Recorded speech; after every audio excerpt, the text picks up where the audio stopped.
Ah, bonjour à tous.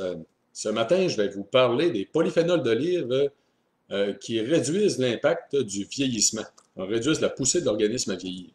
Donc, je vais vous présenter un article scientifique publié en 2019, donc qui est quand même tout récent. Donc, le 24 mai dernier, je vous ai parlé d'un article scientifique de la prestigieuse revue médicale New England Journal of Medicine qui rapportait les effets du jeûne comme effet anti-vieillissement, donc qui pouvait protéger du vieillissement. La vidéo s'appelle le jeûne 4. Vous avez toujours accès en fait aux vidéos dans la section vidéo des différentes pages Facebook. Ça m'a fait penser de vous parler de d'autres articles scientifiques importants qui portent sur le vieillissement. Donc ce matin, je vais vous en présenter un qui nous vient donc de deux équipes de recherche, des chercheurs de deux universités européennes, une université en France et une université en Espagne, donc qui rapportent que l'hydroxytyrosol, un important polyphénol d'olive, agit en fait comme sur le vieillissement en réduisant la poussée de l'organisme à vieillir et en ayant des impacts importants sur une multitude de maladies, de facettes de santé. Euh, donc, l'article de Pablos et ses collaborateurs, 2019, porte sur l'hydroxytyrosol qui protège du vieillissement via l'AMPK et l'autophagie. Une revue des effets bénéfiques sur le cancer, les maladies cardiovasculaires, l'ostéoporose, les maladies immunitaires et les maladies dégénératives. Donc, je suis Éric Simard, je suis un chercheur dans le domaine du vieillissement. Je suis l'auteur de 4 livres avec 11 autres professionnels de la santé comme collaborateurs. Je suis aussi un membre nommé de la Commission de l'éthique en sciences et technologies du Conseil des ministres et je suis bien sûr le président de l'entreprise Idon Technologies qui commercialise les produits Vitoli. Pour en savoir plus à mon sujet, je vous invite à visiter mon site internet le www.esimard.com. Euh, donc, donc l'article en question de Pablos et ses collaborateurs de 2019 a fait la revue, en fait, est basée sur 194 références scientifiques qui ont décrit les effets anti-vieillissement de l'hydroxytyrosol, le polyphénol d'olive le plus important, sur un grand nombre de maladies. Donc, comme je l'ai mentionné, c'est l'hydroxytyrosol que l'on utilise aussi comme standard du complexe Provitol dans tous les produits Vitoli. Donc, vous retrouvez des polyphénols d'olive dans tous les produits Vitoli, vous allez comprendre pourquoi. Donc, aujourd'hui, je vais vous parler de 4 points en particulier. Les polyphénols versus l'huile d'olive. Donc, vous allez voir, c'est super intéressant. L'hydroxytyrosol protège du vieillissement. Je vais vous expliquer pourquoi, comment ça fonctionne. L'espérance de vie en santé, donc c'est extrêmement important. Et je vais terminer en parlant de la dose nécessaire, en fait, de la dose efficace. Donc, les polyphénols d'olive versus l'huile. L'huile d'olive, c'est la source de gras la plus importante, la principale source de gras, en fait, de la diète méditerranéenne que l'on connaît très bien. Les gens de la diète méditerranéenne vont consommer entre 25 et 50 millilitres d'huile d'olive à tous les jours. Et ici, un petit rappel, la diète méditerranéenne est associée à une réduction de 50% des taux de mortalité, tout type de mortalité confondue, et à une longévité plus importante. Donc, c'est la diète qui a le plus de bénéfices pour la santé, la mieux documentée à l'heure actuelle. Pour l'huile d'olive, donc, le plus intéressant, c'est que des études qui ont clairement démontré une augmentation des bénéfices santé de l'huile d'olive directement proportionnelle avec la quantité de polyphénols qui sont présents dans l'huile. Autrement dit, pour une même quantité d'huile consommée, plus la quantité de polyphénol dans l'huile est importante, plus les bénéfices santé vont être importants. Euh, Maintenant, dans les études précédentes, ce qui avait été démontré, puis là je vous parle des études des 20 dernières années, il y en a eu une très, très grande quantité d'études qui ont démontré, en fait, que quand on augmente la quantité de polyphénol dans l'huile, les bénéfices santé en parallèle vont être plus importants, entre autres dans le domaine de l'augmentation du bon cholestérol, de l'amélioration du ratio triglycérides-cholestérol, la réduction des marqueurs d'inflammation, l'oxydation du mauvais cholestérol et la réduction des marqueurs de l'oxydation systémique, dans l'oxydation dans tout le corps humain. Ceci étant dit, par la suite, il y a beaucoup d'études qui ont démontré d'autres effets bénéfiques en fait, des polyphénols d'olive, entre autres dans l'ostéoporose. Euh, et, euh, et entre autres aussi juste des polyphénols sans l'huile. Donc, ce qui est extrêmement important, et c'est ce qui est rapporté, entre autres, aussi par de Pablos, l'article que je vous parle ce matin. Pour terminer avant tout avec l'huile d'olive, pour ceux et celles là, qui consomment de l'huile d'olive, vous aimeriez avoir une indication vous aimeriez savoir en fait lesquelles huiles consommer Je ne peux pas vous recommander une marque en particulier, en fait, mais ce que je peux vous dire, c'est que l'huile d'olive la plus foncée, qui a le goût âcre le plus prononcé, normalement va contenir plus de polyphénol. Les polyphénols d'olive sont responsables de la couleur foncée de l'huile et du goût âcre prononcé très caractéristique de l'huile d'olive. Donc, des huiles claires à goût léger, des huiles d'olive, ne contiendront pratiquement pas de polyphénol. La raison est très simple en passant, c'est que les polyphénols d'olive sont solubles dans l'eau et non pas dans l'huile. Donc, au pressage de l'olive pour produire de l'huile d'olive, les polyphénols ont tendance à rester dans l'olive et non pas à être entraînés dans l'huile. Et les huiles très riches en polyphénol aussi vont avoir tendance à faire des dépôts, en fait, dans le fond de la bouteille. Donc, faut pas interpréter, si vous voulez, des dépôts dans le fond des bouteilles d'huile d'olive comme étant nécessairement une marque de mauvaise qualité ou encore une marque de défaut de conservation. Donc, ce n'est pas le cas. Ça peut être, au contraire, en fait, des huiles qui pourraient être meilleures encore pour la santé, étant donné que ça peut être des polyphénols qui ont précipité parce qu'ils sont très peu solubles dans l'huile. Donc, pour revenir à la question de l'hydroxytyrosol qui protège du vieillissement, l'hydroxytyrosol est le polyphénol d'olive le plus important, en fait, de l'huile d'olive. Et ce que l'article de Pablos et ses collaborateurs rapportent, c'est que le polyphénol d'olive, l'hydroxytyrosol, a un impact anti-vieillissement via la MPK et l'autophagie. Je vais revenir sur les mécanismes, en fait, pour vous expliquer ce que c'est. Mais avant tout, je vais faire une petite parenthèse sur les mécanismes du vieillissement. Il y a quelque chose ici à comprendre qui est très important. Comment peut-on agir, en fait, sur le vieillissement?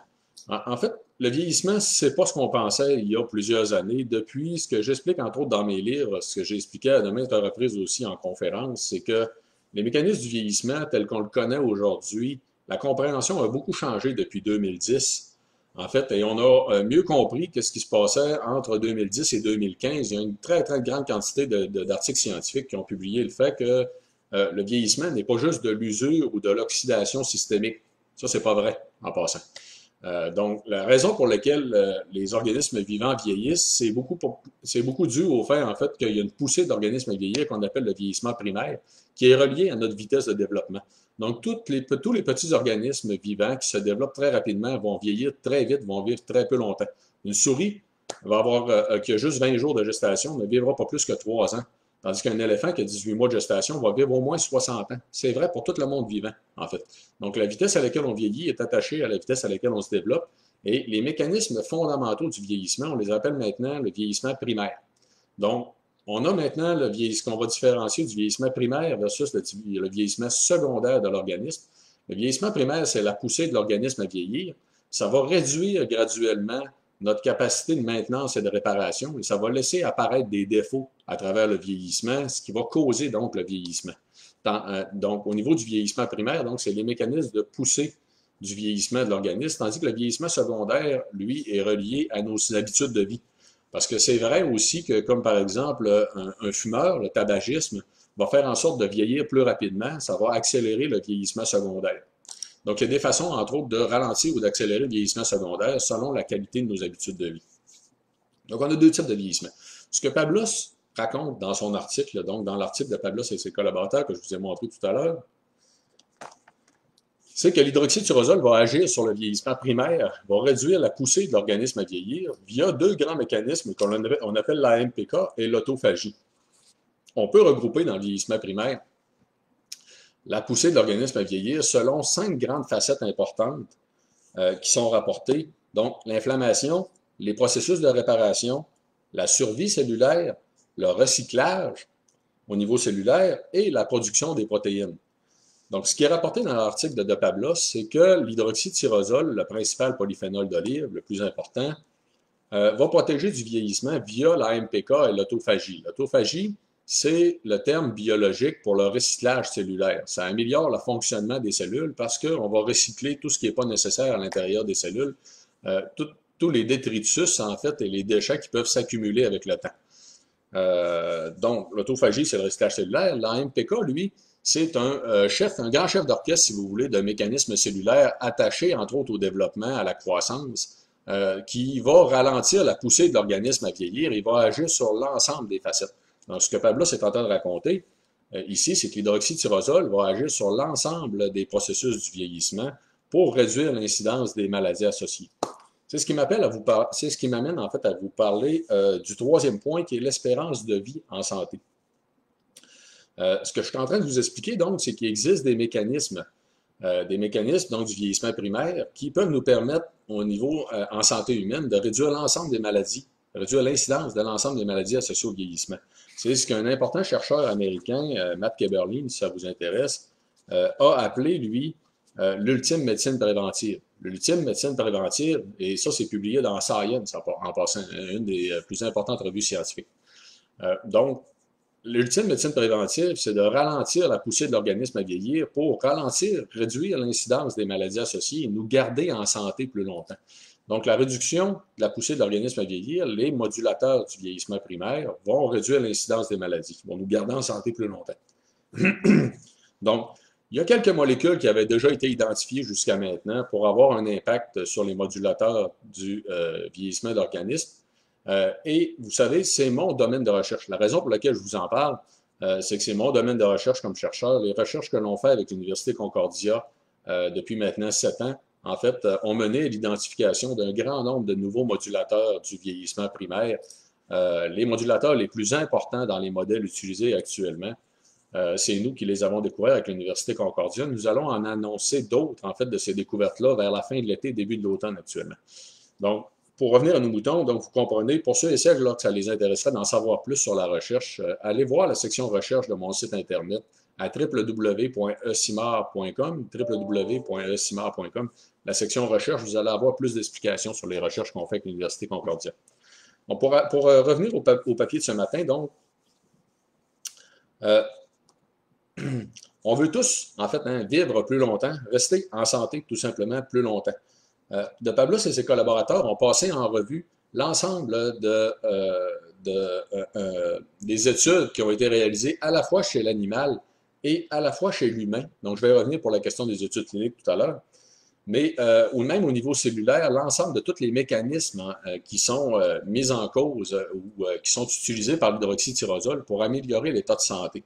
Et ici, je vais tout simplement vous en énumérer 8 importants qui sont des mécanismes cellulaires, donc la réduction de la lipogénèse, la production des gras, tout simplement, l'augmentation de la lipolyse, donc l'usage des gras d'un point de vue métabolique, l'augmentation de la survie cellulaire, l'augmentation des capacités antioxydantes, l'augmentation de la réparation de l'ADN, l'amélioration de la santé des mitochondries, l'augmentation de la survie cellulaire et des modifications épigénétiques qui ont des effets préventifs sur le cancer. Donc, l'hydroxytyrosol apporte tous ces bénéfices-là d'un point de vue cellulaire et ça va amener un paquet, en fait, un grand nombre de bénéfices santé sur différents types de maladies.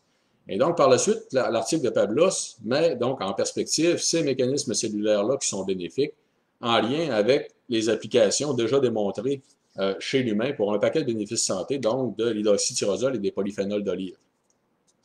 Donc, les auteurs présentent donc beaucoup d'études animales, mais comme je vous ai mentionné tout à l'heure aussi, 18 études cliniques humaines réalisées avec seulement que les polyphénols d'olive qui portaient sur différents types de bénéfices santé, dont entre autres au niveau de l'arthrose, les maladies cardiovasculaires, les problèmes de cholestérol et les problèmes métaboliques, donc de gestion énergétique, les problèmes métaboliques.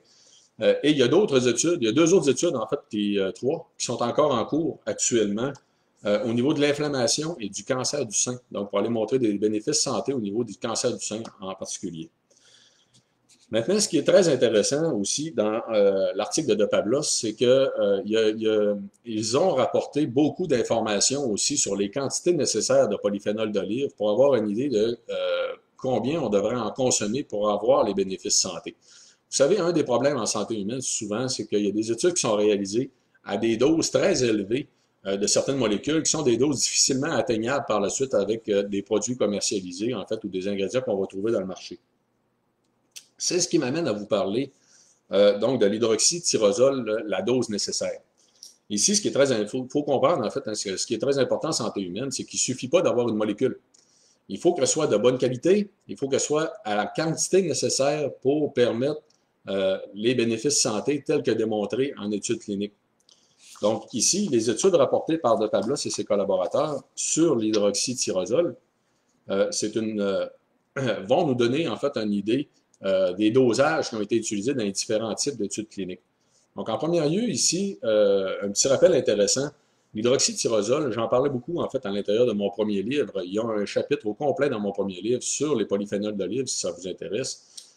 L'hydroxytyrosol, il y a une vaste analyse qui avait été faite par l'Union européenne il y a déjà plusieurs années, qui les avait amenés, en fait, avait amené l'Union européenne à conclure que 5 mg d'hydroxytyrosol était suffisant pour amener les bénéfices santé, entre autres en santé cardiovasculaire, pour la réduction du mauvais cholestérol sanguin qui mène au blocage des artères, ce qu'on appelle l'athérosclérose. Donc, l'Union européenne a adopté une allégation santé pour l'hydroxytyrosol à 5 mg, l'hydroxytyrosol et ses dérivés à 5 mg par jour pour la réduction des risques de maladies cardiovasculaires d'athérosclérose. C'est ce qui nous a amené en passant à utiliser la dose recommandée par l'Union européenne pour l'ensemble des produits Vitoli. Donc, vous allez trouver des polyphénols d'olive dans tous les produits Vitoli. Donc, dans mon premier livre, je soulignais aussi qu'il y avait une étude qui avait démontré que l'hydroxytyrosol avait déjà des effets très significatifs, très importants comme antioxydant systémique, donc pour réduire l'oxydation dans tout le corps humain, à partir de 1 mg par jour. Donc, l'étude était vraiment très claire. Et la dose donc recommandée par l'Union européenne est de 5 mg. C'est 5 fois déjà la dose. Donc, c'est un apport en antioxydants qui est vraiment très important. Ceci dit, il faut savoir aussi que l'hydroxytyrosol est une molécule qui est très, très sécuritaire. Il y a une entreprise en Californie qui, en 2010, a publié des résultats d'une analyse approfondie de toxicologie. Donc, c'est ce qu'on appelle dans le jargon du domaine pharmaceutique une analyse de tox. Vraiment complète, en fait, sur l'hydroxytyrosol pour leur permettre de l'utiliser comme médicament. Honnêtement, j'ai aucune idée qu'est-ce qui en a suivi, pour quel type d'application d'un point de vue médical ils veulent utiliser l'hydroxytyrosol. Mais les données sont très claires cependant, c'est que l'hydroxytyrosol, ils n'ont pas souligné aucun effet toxicologique, aucun effet secondaire significatif, même à des doses jusqu'à 100 fois plus élevées que ce qui est utilisé habituellement en études cliniques. Donc, c'est quelque chose de très, très sécuritaire. Donc, maintenant, pour revenir en fait au dosage utilisé dans les études cliniques qui ont été rapportées par De Pablos et ses collaborateurs, donc le papier que je vous mentionnais tout à l'heure, l'article scientifique, les 18 études cliniques ont porté sur des dosages allant de 0,5 mg par jour jusqu'à 100 mg par jour. Donc, il y a une étude qui a utilisé un dosage très élevé de 100 mg par jour. La majorité des études ont des dosages de 5 à 10 mg par jour. Donc, la très grande majorité ont des dosages de 5 à 10 mg par jour et c'est suffisant pour avoir les bénéfices santé. Retenez en terminant aussi qu'il y a très peu de molécules qui ont de vrais impacts sur le vieillissement primaire de l'organisme. Faites attention à ce que vous allez trouver sur Internet. Les gens qui parlent de vieillissement, habituellement, ce n'est pas des experts dans le domaine. Et ils vont parler tout simplement d'oxydation. C'est n'importe quoi, en fait. Les molécules antioxydantes, il y en a des dizaines de milliers qui sont connues. Les molécules qui ont des impacts sur le vieillissement primaire de l'organisme, il y en a très peu. Et les deux qui sont les mieux documentés jusqu'à maintenant pour les impacts en études cliniques chez l'humain, c'est les polyphénols d'olive et le resveratrol. Donc, ceci étant dit, les modulateurs, donc les mieux connus, en fait, ça va être l'hydroxytyrosol et le resveratrol. Fait que j'espère en fait que ça n'a pas été trop compliqué, en fait, que ça va vous permettre d'avoir une meilleure idée donc de ce qu'est le vieillissement primaire et des bénéfices santé, donc de l'hydroxytyrosol et des polyphénols d'olive. Ça m'a fait plaisir, en fait, de vous apporter l'information aujourd'hui. Je vais bien sûr prendre le temps, suite aux vidéos, de répondre à vos questions sur les différentes pages Facebook. C'est toujours un grand plaisir pour moi de répondre à vos questions, autant par courriel, en fait, que sur les réseaux sociaux. Et sur ça, ben, je vais vous dire à la prochaine. À bientôt.